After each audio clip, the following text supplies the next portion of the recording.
¿Me escuchan ahí? ¿Todo bien ahí? ¿Está claro? Sí, ¿no? Sí, doctora. Ya, este cuadro es muy importante, también puede ser pregunta examen. Es un cuadro sencillo que habla sobre la clasificación de los inhaladores, lo que es la familia de los beta-2 agonistas y los anticolinérgicos. ¿Cuáles tenemos accesible en los hospitales públicos? Salbutamol, ipratropio, a la cabeza. ¿Qué más tenemos de acción larga? Tenemos salmeterol, tenemos formoterol, tenemos tiotropio, tiotropio no, tenemos el glicopirronio, también podemos traer el glicopirronio, ¿no? Pero no todas las opciones, lamentablemente. Bueno, esta de aquí son cuadros para que ustedes repasen los efectos sistémicos de los receptores adrenérgicos que tenemos en nuestro cuerpo, ¿no? Si recuerdan aquí la función de los receptores beta-2 adrenérgicos a nivel de los bronquios se encargan de lo que es la broncodilatación, ¿no?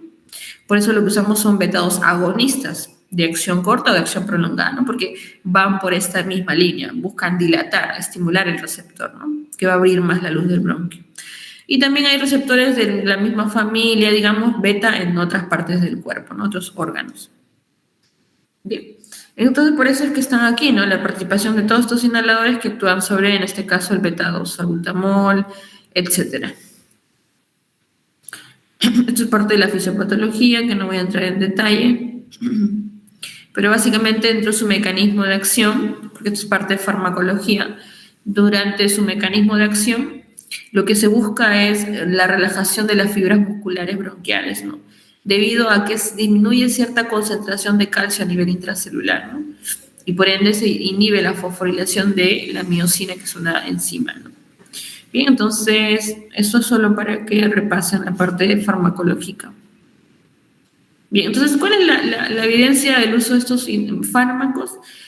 La broncodilatación, ya que mejora el valor del F1 en una prueba espirométrica de control, ¿no? Mejoría de las molestias, aclaramiento mucociliar, ¿no? Ese moco hipersecretado que está, digamos, se acumula porque los cilios no están funcionando, comienza a ser más eficaz el funcionamiento, el aclaramiento, la limpieza, y por ende el paciente puede eliminar más fácilmente esa mucosidad. También busca disminuir las exacerbaciones, las crisis bronquiales, la relajación del músculo liso, etc. Bien, estos son Doctora, también, ¿sí? disculpe, creo que hay un alumno, 2 alumnos más que desean ingresar. Disculpe.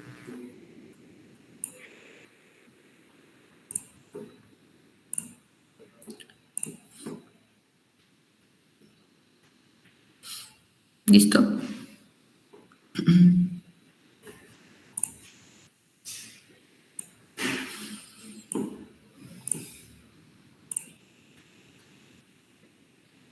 Bien, esto igual son algunos datos de, por ejemplo, el tiempo de acción, ¿no? Luego de que yo me pongo salbutamol inhalado, ¿no? ¿Cuánto es la dosis? De 100 microgramos, ¿ok? Eso recuerda. ¿Y en cuánto tiempo demora en hacer efecto? De 2 a 10 minutos, ¿no? Algunos dicen 5 minutos aproximadamente. ¿Cuánto dura en mi cuerpo, en mi sistema respiratorio? 4 a 6 horas, ¿no? Aproximadamente. Salmeterol o formoterol, que son beta-2 agonistas de acción prolongada, o también llamado LABAs, ¿no? El efecto demora un poquito más, por así decirlo, ¿no? Puede evidenciarse la apertura de nuestra vía bronquial más o menos luego de 10 a 20 minutos de habérsela aplicado, ¿no? En cambio, el formoterol es muy bueno. Ven acá que prácticamente el minuto de habérselo puesto ya se abre la vía aérea, ¿no? ¿Y cuál es la otra ventaja de los de acción prolongada? Su tiempo de duración. Dura 12 horas en el organismo, en el sistema respiratorio, ¿no? Va a mantener mi bronquio abierto 12 horas. Por eso es que la indicación de su uso es cada 12 horas normalmente cuando usamos estas opciones de acción prolongada, ¿no? A diferencia del salbutamol, que es un SABA de acción corta, los cuales se pueden usar cada 4 horas, cada 6 horas, cada 8 horas, dependiendo de la necesidad, ¿no? Muchas veces en crisis. Pero hay efectos negativos, sí, puede haber efectos adversos, sobre todo cuando el medicamento actúa a nivel sistémico, pero recuerden que los beta-2 inhalados son locales principalmente. Y a nivel local, ¿qué efectos secundarios puede haber? Por ejemplo, puede haber broncoespasmo paradójico, cuando uno excede la dosis, pasas la dosis médica permitida, dosis tóxica, dosis máximas, te puedes ir al extremo, ¿no? O sea, que se te cierre la vía bronquial, ¿no? Además también que puedes intoxicarlo al paciente con el medicamento, ¿no? Y además también, si esto se da, se broncoespasmo, o sea, se cierra, nuevamente el paciente entra en hipoxemia. Bien. A nivel colinérgico, aquí entran lo que son los receptores muscarínicos, los cuales tenemos diversos subtipos de receptores muscarínicos en toda lo que es la vía aérea. A nivel pulmonar tenemos el receptor M1, 2 y 3. A nivel del músculo liso, por ejemplo, tenemos el M3 particularmente, ¿no? A nivel del endotelio vascular, ¿no? Del músculo, de la vía bronquial, también tenemos el M3, por ejemplo, ¿no? Entonces, recuerden estos de aquí, los que están en el pulmón y los que están en el músculo liso de los bronquios, que es el M3. Y es ahí donde van a actuar los determinados fármacos, como el bromuro de hipatropio, por ejemplo, ¿no? Tiene una acción sobre los receptores MU o muscarínicos. Evidentemente, sobre todo a nivel del músculo liso bronquial, como el M2 o el M3, ¿no? Cada dosis tiene de microgramos, 20 microgramos de hipatropio es un PAF, ¿no? Lo mismo en el salbutamol, un PAF era 100 microgramos, ¿no? El inicio de acción, a los 3 minutos, ya debería hacer su efecto de abrir la vía aérea, y su duración también es cada 4, cada 8 horas, cada 6 horas, ¿no? Este es otro de acción prolongada que es mucho más costoso, evidentemente, que también el efecto dura incluso 24 horas, por eso basta con un disparo al día para que su efecto esté permanente en la vía aérea, ¿no? Efectos adversos a nivel respiratorio, puede haber sequedad de boca, puede haber irritabilidad porque seca, o sea, uno de los efectos anticolinérgicos es justamente disminución de la hipersecreción de mucosidad. Entonces, evidentemente va a haber el efecto contrario, ¿no? Que es ya producir demasiada sequedad y por ende irritabilidad, ¿no? Por la fricción que se genera en toda la mucosa. Bien, esto también es parte de la farmacología para que ustedes puedan repasar. Y aquí, por ejemplo, en esta lista de la terapia controladora, ¿no? Ya entran lo que son otros fármacos más complejos, como lo que les había mencionado, ¿no? Cuando ya requiero uso de medicamentos biológicos como el omalizumab, el mopilizumab, benralizumab, dupilumab, que son fármacos que van a actuar sobre justamente estas sustancias, estos anticuerpos de las interleuquinas, ¿no? La 4, la 5 y la 13 y la inmunoglobulina E, ¿no? Entonces, cuando requiero fármacos que tengan que actuar en estas instancias, es que muy probablemente todo lo anterior que he intentado darle no haya dado buenos resultados clínicamente, ¿no? Y esto lo vamos a ver bien en lo que son los steps o los pasos de la GINA o los steps de la GINA o los escalones de la GEMA, ¿no? Que son las dos guías que les mencioné, la española, la GEMA, y la GINA, la americana.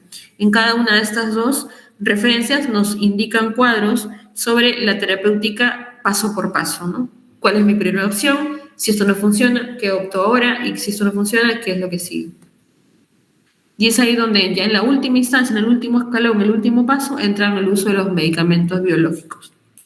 Bien, esto también es parte de la farmacología, que lo voy a ir pasando porque nos quedan ¿cuántos minutos? Uy, prácticamente 5 minutos. Ok, entonces, bien. También, ¿hay efectos adversos de los corticoides inhalados? Sí, localmente puede haber un poco de tos, disfonía. El uso crónico de corticoides inhalados puede producir hongos, no se olviden de esto. Yo trato mucho de dar énfasis en la consulta sobre este efecto porque he tenido pacientes que no siguen al pie de la letra. Normalmente yo lo que les pido es que se enjuaguen la boca. Tienen que enjuagarse la garganta así como cuando se cepillan los dientes y se enjuagan y escupen igualito. Luego de usar el corticoide inhalado tienen que enjuagarse porque si no, hay un pequeño porcentaje que se deposita aquí en la mucosa cuando un paciente se lo aplica y eso en el tiempo aparecen hongos, ¿no? O aftas o heridas, ¿no? Bien. Esto es otro fármaco llamado Montelukast, que es un antileucotrieno, que también es una sustancia que se libera durante el mecanismo de la producción del asma, ¿no? Bien, esta es la escala, ya para terminar, estos son los pasos, los steps que indica la GINA, que es la guía americana, ¿no? en las cuales, como pueden ver aquí, como primera opción, para empezar a tratar a un paciente, evidentemente tiene que ser un cuadro de un paciente cuyos síntomas sean leves, cuya frecuencia sea baja, ¿no? Entonces, digamos, ahí tiene que ver previamente donde ustedes clasificaron de acuerdo a la gravedad de la enfermedad, con lo que les expliqué, y de acuerdo a ese criterio de clasificación del nivel de gravedad, yo puedo empezar, si mi nivel es bajo, empezar con el step 1, el cual me indica y me sugiere que debería usar dosis bajas de corticoides inhalados con la combinación de formoterol. Si no tengo a la mano esta combinación, como usualmente nos pasa en la parte pública, en los hospitales, puedo usar el SABA, ¿no? Que es el salbutamol. El salbutamol asociado sí a un corticoide inhalado. Ok, ¿qué es lo que tenemos en el seguro? Realmente en el seguro tenemos salbutamol y de corticoides inhalados tenemos la beclometasona o también tenemos la fluticasona, pero esta fluticasona viene combinado con otro broncodilatador de acción prolongada. Entonces, una cosa es lo que te dice la guía, que es lo teórico, y otra cosa es tu realidad. Y en la realidad ya lo van a ir viendo cuando tengamos las prácticas, que no tenemos muchas herramientas tampoco para poder tratar, pero intentamos darle dentro de esto pues lo mejor que consideremos, ¿no? Entonces, apréndase esto porque es lo teórico, las sugerencias en el mundo en general, pero ya lo veremos bien cómo lo aplicamos en la práctica, ¿no? Bien, y como pueden ver aquí, lo que van sugiriendo en el transcurso paso por paso básicamente es, uno, aumentar digamos, la frecuencia de la administración, ¿no? O también ir combinado con otras alternativas, como por ejemplo acá, en el step 3, aparte de darle una dosis de corticoides inhalados con beta-2 agonistas de acción prolongada, ya me indican poder usar incluso antileucotrienos, por ejemplo, ¿no? O incluso en el step 4, el uso de lo que son los antimuscarínicos, como el tiotropium, por ejemplo, o también el antileucotrieno, ¿no? Que son fármacos que también deberíamos tener a la mano para usar, pero la verdad es que no contamos con todos estos tampoco. Y en el último paso, el uso de los medicamentos biológicos, ¿no? Los omalizumab, benralizumab, ¿no? Dupilumab, todos estos fármacos que actúan sobre estas sustancias liberadas por las células como los neutrófilos, los linfocitos Th2, ¿no? Bien, entonces más o menos entiendan las sugerencias. No se los voy a pedir que se lo aprendan de memoria, pero quisiera que entiendan la importancia del escalonamiento, en qué casos y cuáles son los conceptos generales de esto, ¿no? Evidentemente, la opción que yo elija para tratar a mi paciente tiene que ver con una evaluación previa sobre su nivel de gravedad de la enfermedad y qué tan bien o mal controlado esté la persona, ¿no? Evidentemente, los primeros pasos son cuando el control es adecuado, el nivel es bajo de la gravedad, y evidentemente los pasos 3, 4, 5 son cuando ya el control es muy pobre, no sé, el paciente te refiere historia de crisis, sigue sintomático, lo que le estás dando no le está funcionando y tienes que escalar en opciones terapéuticas, ¿no? Bien.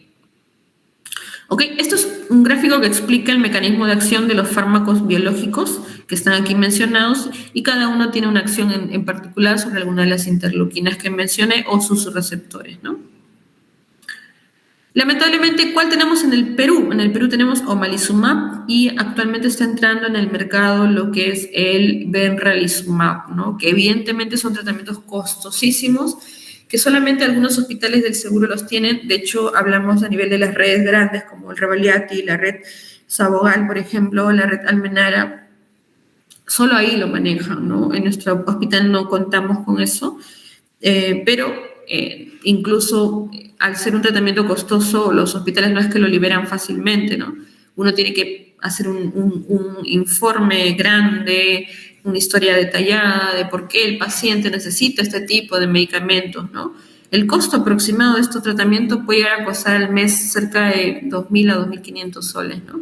Imagínate tratar a un paciente con este fármaco toda la vida, el costo que implica, ¿no? Por eso, evidentemente, cuando hemos llegado a estas instancias ya es porque es un paciente que no tuvo un adecuado manejo desde el inicio, ¿no? Y que con el tiempo fue agravándose su cuadro, ¿no? Por eso reitero que es muy importante que ustedes entiendan que esta clase habla sobre que sepan reconocer características generales de la enfermedad y cómo ir manejando el cuadro desde la primera captación, ¿no? Bien, esta es otra clasificación que habla sobre los fenotipos, ¿no? Y en qué casos uno orienta el uso de ciertos fármacos biológicos. Esas son las diversas presentaciones de los inhaladores con los que contamos actualmente en el país. Cada uno tiene un nombre en particular, que es la forma como se usa. ¿Se acuerdan que hablamos de algunos que eran con polvo seco, que son capsulitas nada más? Esos son los clásicos, ¿no? Los del salbutamol, que son los inhaladores MDI. Pero hay otras versiones, como el de polvo seco, el de capsulitas, el que se succiona una vez al día nada más, etc. Bien. ¿Cuál es la relación de asma con el COVID? Bueno, no dejar la medicación, o sea, dentro de la pandemia que hubo hace no mucho, de hecho, muchos pacientes asmáticos se descompensaron y podría considerarse, ¿se acuerdan que el Ministerio de Salud sacó una lista de factores vulnerables, de qué pacientes eran vulnerables para el COVID? Incluso era permitido no ir a trabajar y todo eso. Ahí estaba el asma, ¿no? Y bueno, lo que se sugería en ese caso, y es algo que realmente se sugiere incluso con cualquier infección viral asociada, ¿no? No porque tengas una infección viral o bacteriana en el momento, debes dejar de usar tus inhaladores, ¿no? El uso de medicación de rescate debe ser con dispositivos de uso personal. No puedes combinar aerocámaras, ¿no? O sea, no es que le presto mi aerocámara a mi amigo que es asmático, ¿no? Cada útil es personal. Debería usarse idealmente con aerocámara cuando lo único que tenemos a la mano son estos de aquí. Estos de aquí se debe usar siempre con aerocámara, ¿no? A diferencia de los otros que son más sofisticados, más complejos, ¿no? Estos sí o sí necesitan el uso con aerocámara asociada. Bien. Y también no tenerle miedo a los corticoides, ¿no? Muchas pacientes mujeres, ¿no? Mamás que van con sus pequeñitos a la consulta y dicen, uy, pero el corticoide es malo, le va a bajar las defensas. Recuerden y hacer énfasis, los corticoides inhalados tienen acción local y son en microdosis. No tienen nada que ver con los efectos sistémicos que te puede producir la prednisona, por ejemplo, o la dexametasona en ampolla, o la metilprednisolona, la hidrocortisona.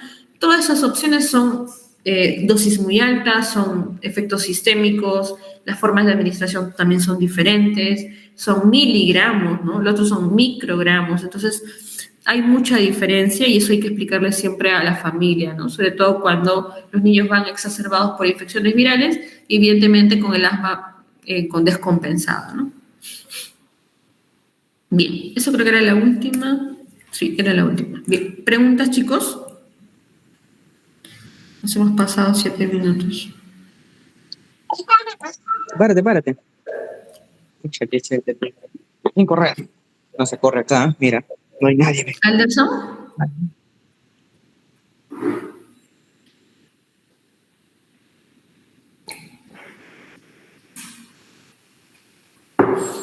¿Alguna pregunta, chicos? Al parecer ninguna, doctora. Ok. Entonces, recuerden estas clases que con los grupos de práctica que nos veamos ya esa semana y la otra, voy a hacer preguntas de las clases, ¿eh? Bien.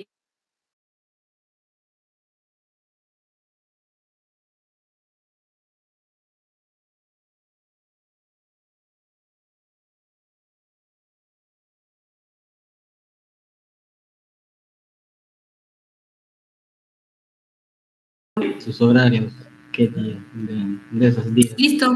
Ya, Genial. muchas gracias.